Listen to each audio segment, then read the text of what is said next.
సినిమాకి second song తో అయితే మన థియేటర్లోకి వచ్చేసాడు మన young tiger NTR. So fans కొంతమంది ప్రత్యేకంగా అయితే దేవర సినిమాకి సంబంధించిన సాంగ్ ని థియేటర్లో రిలీజ్ చేయించారు. సో ఆ పాట అయితే అసలు మామూలుగా లేదు.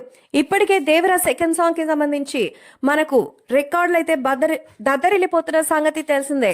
అయితే కేవలం థియేటర్స్ లోనే కాకుండా ఇంకా పలు చోట్ల స్పెషల్ స్క్రీనింగ్ కూడా వేశారట.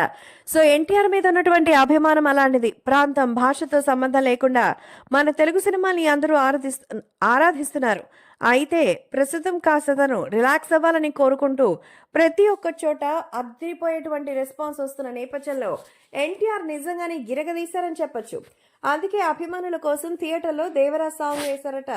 శిల్పారావు పాడిన విధానం, రామజోయ శాస్త్రి గారి లిరిక్స్ అయితే మరి చుట్టమల్లే చుట్టేసింది అంటూ వచ్చిన ఈ పాట అసలు మామూలుగా లేదు. నిజంగా ఒకసారి చూసినా మళ్ళీ చూడాలని మాత్రం గట్టిగా అనిపిస్తుంది. అలాగే జాహ్నవి కపూర్ కూడా కొంచెం లుక్స్ కూడా చాలా చాలా డిఫరెంట్ గా అనిపిస్తోంది. ఇదంతా కూడా తెలిసి అందరూ స్ట్రాంగ్ అయిపోతున్నారు. కాబట్టి అంత ఈజీగా ఏమీ రాదనుకుంటా. కాబట్టి సోషల్ మీడియాలో సైతం ఈ విషయం ఎంతో సెన్సేషనల్ గా మారుతోంది. ముఖ్యంగా ఈ విషయంలో మాత్రం ఎవరు ఏమన్నా దేవరా సాంగ్ మాత్రం పిచ్చెక్కిచ్చింది అనడం 100% గ్యారంటీ. దేవరా సినిమాలో సాంగ్ ని చూసి అసలు మాటలే రావడం లేదట.